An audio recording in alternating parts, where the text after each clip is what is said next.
નમસ્કાર મારા ખેડૂત મિત્રો, તો આજના અમારા નવા વિડીયોમાં તમારું સ્વાગત છે।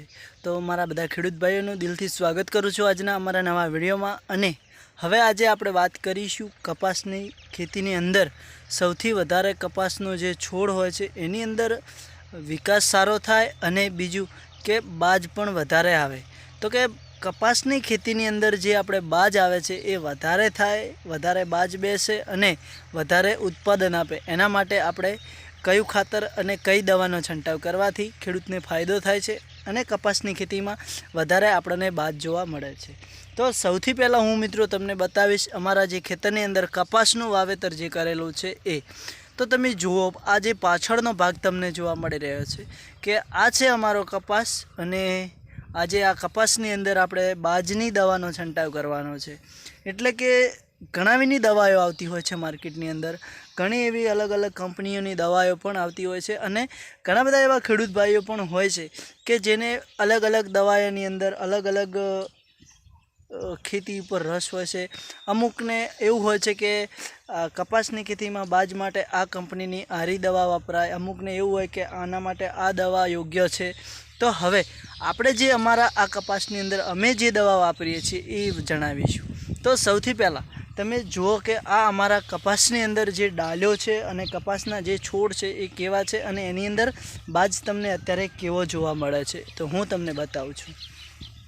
તો મારા ખેડૂત ભાઈઓ, આપણે આ નજીક આવ્યા છીએ અને આ તમે જુઓ કે આ છે કપાસનો છોડ, અને કપાસની છોડની અંદર તમે જુઓ કે અત્યારે ફૂલડા પણ બેસી ગયા છે। એની આવી રીતે જુઓ, આવી રીતે નાની નાની કેરીઓ પણ ખૂબ જ બેઠી છે, તમે જોઈ શકો છો। અને મિત્રો હજુ આ જુઓ કે આવી રીતે લોબી ડાળવાળી અને મોટી મોટી કેરીઓ છે, અને મિનિમમ એક કેરીની અંદરથી કેટલો વજન રૂ કપાસીનો થવો જોઈએ એ પણ આજે આપણે વાત કરીશું। તો પહેલાં તો આપણે વાત કરવાની છે દવા વિશેની, કે કઈ દવાનો આપણે છંટકાવ કરવાનો છે। તો બાજ માટે અને વિકાસ બંને માટે એક જ દવા આવે છે, અને એ પણ આપણે કઈ જગ્યાએથી લાવી છે, કયા એગ્રો સેન્ટરની અંદરથી આપણે દવા લાવી છે અને કેવી રીતે એનો છંટકાવ કરવાનો છે। તો સૌથી પ્રથમ પહેલાં તો જે કે આપણે જે આ કપાસનો છોડ તમને જોવા મળી રહ્યો છે એની અંદર શું કર્યું છે કે કપાસની અંદર જ્યારે આપણે દવા લઈએ છીએ, બાજની એવી એક નાની ડબુડી અલગથી આવે છે, એનું નામ છે બાયડ કંપનીની દવા છે, એનું નામ છે વિકાસ માટેની અને બાજ માટેની દવા છે, અને એનું નામ છે કે આપણે જે છૂસિયાની દવા આવે છે એની સાથે સાથે મિક્સ કરીને નાખવી તો પણ નખાઈ શકાય છે। અને બાજની દવાનું નામ છે રિઝલ્ટ દવા નાખવાની, અને એ પણ આપણે કઈ રીતે અને કેવી રીતે નાખવી। તો સૌથી પ્રથમ કે જે આપણે અલગ દવાઓ બનાવતા હોય છે કે આખું એક મોટું બેરલ ભરતા હોય છે, એની અંદર આપણે અંદાજે કે વીઘાની અંદર આટલા પંપ જોવે છે એ પ્રમાણે 10 લીટર 50 લીટર 60 લીટર પાણી નાખીએ છીએ અને એની અંદર આપણે દવા મિક્સ કરતા હોય છે।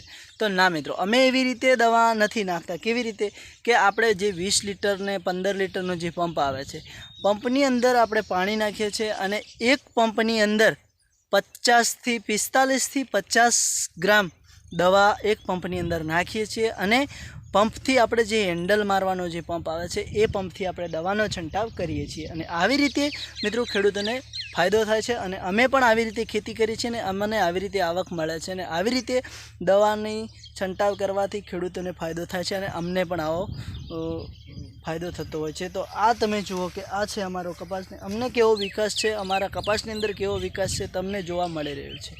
તો ખેડૂત મિત્રો, આવી રીતે દવાનો છંટકાવ કરવો, ક્યારે વધારે પાણી કે ઓછી દવાનો નાખવાથી પણ આપણને બરાબર વિકાસ અને બરાબર રિઝલ્ટ નથી મળતું। તો આજના વિડીયોમાં આટલું જ મિત્રો, નેક્સ્ટ વિડીયોમાં ફરી બતાવીશું। વિડીયો સારો લાગે તો લાઇક કરજો, શેર કરજો ને કમેન્ટ કરજો। જય માતાજી, અને ચેનલમાં નવા હોય તો ફોલો કરવાનું ના ભૂલતા।